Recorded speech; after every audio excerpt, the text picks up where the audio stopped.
قربانی کا وقت ہمارے ہاں دو قسم کے لوگ ہیں۔ نمبر ایک شہر والے اور بڑے دیہات والے جن پر جمعہ واجب ہے، فرض ہے۔ ایک وہ چھوٹے دیہات والے جو جمعے کی شرائط نہیں اور جمعہ نہیں ہے۔ جو شہر اور بڑے دیہات والے جہاں جمعہ ہوتا ہے، عید کی نماز ہوتی ہے، تو انہیں چاہیے عید کی نماز کے بعد قربانی کریں۔ اگر یہ عید کی نماز سے پہلے قربانی کریں گے تو قربانی نہیں ہوگی اور دوبارہ کرنی پڑے گی۔ دلیل صحیح بخاری میں روایت موجود ہے، کتاب الاضاحی باب ذبح بعد الصلاۃ کتاب۔ حضرت براء بن عازب رضی اللہ عنہ فرماتے ہیں، میں نے نبی کریم صلی اللہ علیہ وسلم سنا، آپ نے خطبہ دیا اور فرمایا، ان اول ما نبدأ به من یومنا ھذا، ہم آج کے دن سب سے پہلا کام یہ کریں گے، ان نصلی، نماز پڑھیں گے، ثم نرجع، نماز پڑھ کے باہر نکلیں گے عیدگاہ سے، وننحر، اور قربانی کریں گے، فمن فعل فقد اصاب سنتنا، جس آدمی نے ایسے کیا، پہلے نماز پھر قربانی، اس نے ہمارے طریقے پر عمل کیا۔ ومن نحر فإنما لحم يقدمه لأهله ليس من النسك في شيء، اور جس نے عید کی نماز سے پہلے جانور ذبح کیا، وہ گوشت ہے گھر والوں کو کھلا دیا ہے، اس کو قربانی کا اجر نہیں ملے گا۔ لیکن اگر عید اور جمعہ نہیں ہوتا، چھوٹا سا دیہات ہے، تو پھر عید سے پہلے بھی کر سکتے ہیں، عید کے بعد بھی کر سکتے ہیں، پھر کوئی حرج کی بات نہیں ہے۔ اور جہاں جمعہ ہوتا ہے، عید ہوتی ہے، وہاں یہ کام نہ کریں، بلکہ نماز عید پڑھنے کے بعد قربانی دیں۔ قربانی کے ایام کتنے ہیں؟ اہل سنت والجماعت کے ہاں قربانی کے ایام 3 ہیں، 10 ذی الحج، 11 ذی الحج اور 12 ذی الحج۔ اور یہ کب سے کب تک چلیں گے؟ بعد طلوع الفجر من الیوم الاول الی غروب الشمس من الثانی عشر، طلوع فجر کے بعد یہ ایام شروع ہو جائیں گے۔ قربانی عید کے بعد کرنی ہے، لیکن ایام شروع ہو جائیں گے۔ اور کب تک چلیں گے؟ 12ویں تاریخ مغرب کی نماز تک۔ ہمارے دلائل، نمبر 1 قرآن کریم میں ہے، لِيَشْهَدُوا مَنَافِعَ لَهُمْ وَيَذْكُرُوا اسْمَ اللَّهِ فِي أَيَّامٍ مَّعْلُومَاتٍ، سورۃ الحج آیت نمبر 28۔ مومن کو چاہیے اپنے نفع کی جگہ پر موجود ہوں، اور جو مخصوص دن ہیں ان دنوں میں چوپایوں پر اللہ کا نام لیں۔ یہ ایام معلومات مخصوص دن کون سے ہیں؟ حضرت عبداللہ بن عمر رضی اللہ عنہ فرماتے ہیں، فل معلومات یوم النحر و یومان بعدہ، 10 ذی الحج اور 2 دن اس کے بعد 11 اور 12۔ تفسیر ابن ابی حاتم الرازی۔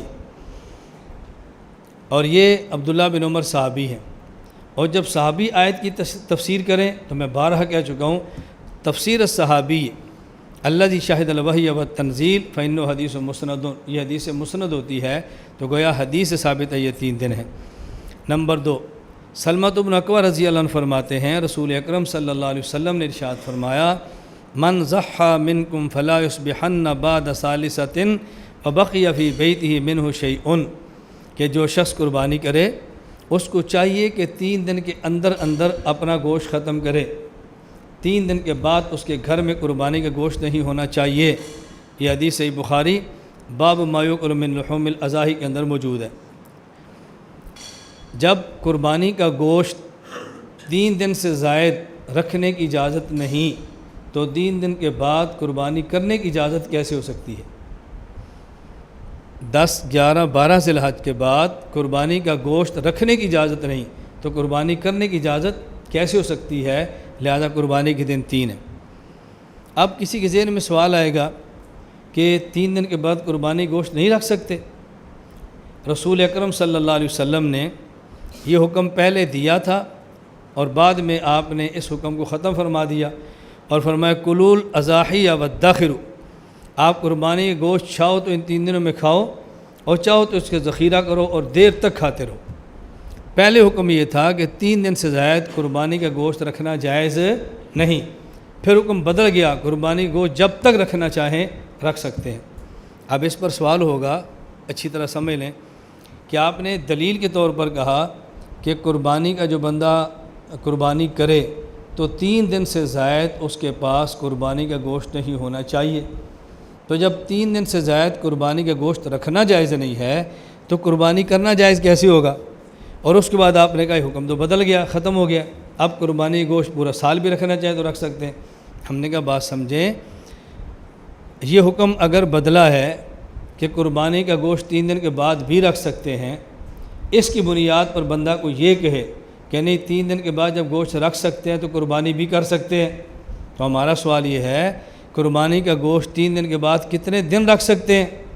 وہ جو پورا سال رکھ سکتے ہیں، تو پھر قربانی پورا سال کر سکتے ہیں؟ نہیں جی، پورا سال تو نہیں کر سکتے، تو پھر آپ کی دلیل کیسے بنے گی؟ بات سمجھ آ گئی ہو؟ اگر کوئی بندہ چوتھے دن کی قربانی پر یوں دلیل پکڑے کہ جب 3 دن سے زائد گوشت رکھنے کی اجازت نہیں تھی تو 3 دن کے بعد قربانی کی اجازت بھی نہیں تھی، تو جب 3 دن کے بعد اب گوشت کی اجازت مل گئی ہے، اب تو قربانی کی اجازت ملنی چاہیے نا۔ ہم نے کہا اب جو اجازت ملی ہے وہ 4 دن کی نہیں ملی، پورے سال کی مل گئی ہے، تو پھر قربانی چوتھے دن نہیں پورے سال کی بات کرو۔ نہیں یہ تو جائز نہیں ہے۔ میں نے کہا پھر وہ جائز کیسے ہے؟ استدلال اور جواب سمجھ گئے نا؟ چلیں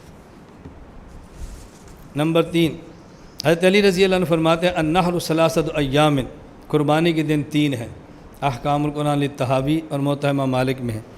نمبر 4، عبداللہ بن عباس رضی اللہ عنہ فرماتے ہیں النحر یومان بعد یوم النحر وافضلها یوم النحر، احکام القرآن للطحاوی، کہ قربانی کے دن 10 اور 10 کے بعد 11 اور 12 اور افضل ترین دن وہ 10 کا ہے۔ غیر مقلدین کے یہاں قربانی 10، 11 اور 12 اور 13 یہ 4 دن تک کر سکتے ہیں۔ ان کی دلیل کہتے ہیں اسن الکبریٰ باب من قال الاضاحی جائز یوم النحر، اس کے تحت حدیث موجود ہے۔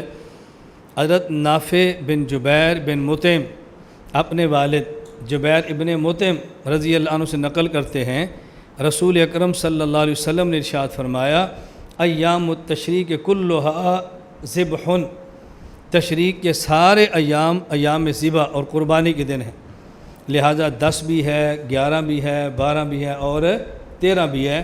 ایام التشریق 13 پر ختم ہوتے ہیں، لہٰذا قربانی بھی 13 تک چلے گی۔ اس کا کئی جواب ہیں۔ پہلا جواب ذہن نشین فرمائیں کہ اگر اس حدیث کو مان لیا جائے تو اس حدیث کے مقابلے میں جتنی روایات ہم نے پیش کی ہیں اور قرآن کریم کی آیت صحابہ کرام کی تفسیروں کے ساتھ پیش کی ہے ان کو چھوڑنا پڑے گا۔ اگر اس کو مان لیا جائے تو پھر باقی تمام روایات کو چھوڑنا پڑے گا۔ اگر اس کو ہم صحیح مان بھی لیں، ایک طرف 20 روایت اور ایک طرف ایک روایت ہے، اس ایک روایت کی بنیاد پر 20 روایات کو چھوڑا نہیں جا سکتا۔ نمبر 2 جواب، اگر تمہاری اس بات کو مان لیں یہ حدیث ٹھیک ہے، پھر ہمارا سوال یہ ہے ایام التشریق 10، 11، 12 اور 13 نہیں ہے 4 دن، بلکہ ایام التشریق 9، 10، 11، 12 اور 13 ہیں، تو ایام التشریق 4 نہیں ہے بلکہ 5 ہے۔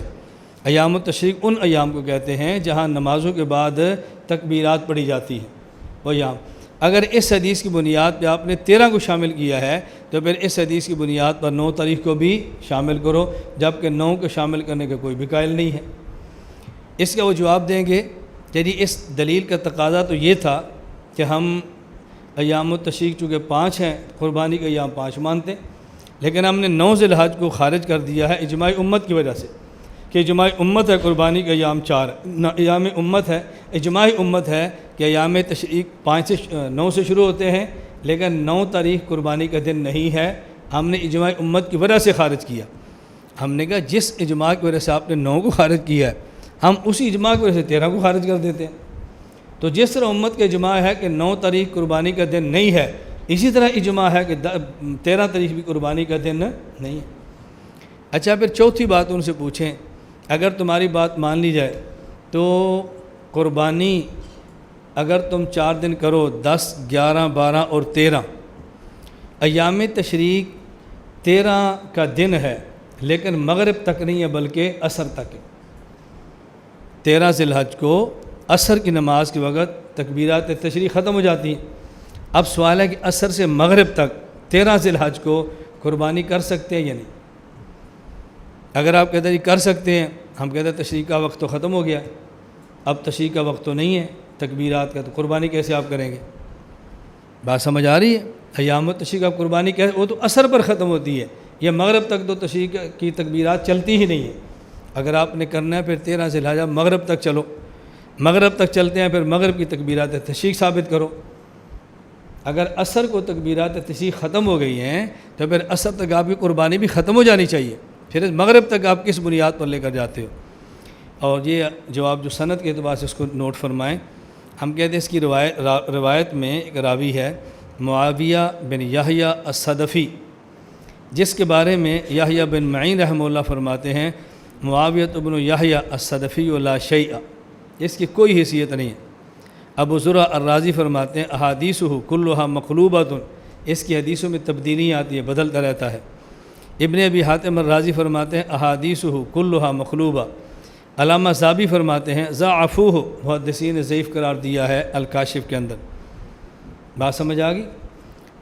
اور ایک اور جو ابھی سند کے حوالے سے ہے، ابن ابی حاتم الرازی نے معاویہ بن یحییٰ الصدفی عن الزہری عن سعید بن المسیب عن ابی سعید خدری یہ روایت نقل کی، اور اپنے والد ابو حاتم الرازی کا فیصلہ نقل کیا ھذا الحدیث کذب بھذا الاسناد، العلل ابن ابی حاتم الرازی کہ یہ حدیث اس سند کے ساتھ جھوٹ ہے۔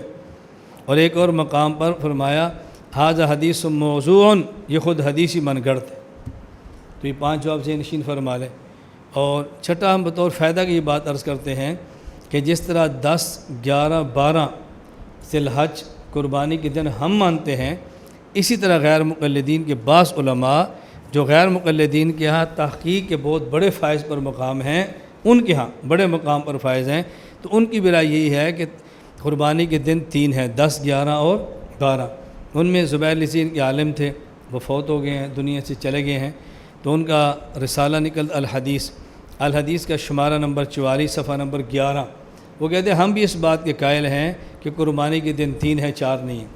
ہاں ایک بات انہوں نے اس میں لکھ دی کہ ہماری تحقیق میں یہی راجی ہے کہ قربانی کے دن 3 ہیں۔ آئے کہتے ہیں اور امام مالک وغیرہ نے بھی اسی کو ترجیح دی۔ اب دیکھو امام مالک چھوٹے ہیں، امام ابو حنیفہ بڑے ہیں، وہ یہ کہہ سکتے تھے کہ امام ابو حنیفہ نے بھی اس کو ترجیح دی ہے، لیکن امام ابو حنیفہ کا نام لیا، امام مالک کا نام لیا، ان کو وغیرہ میں شامل کر دی۔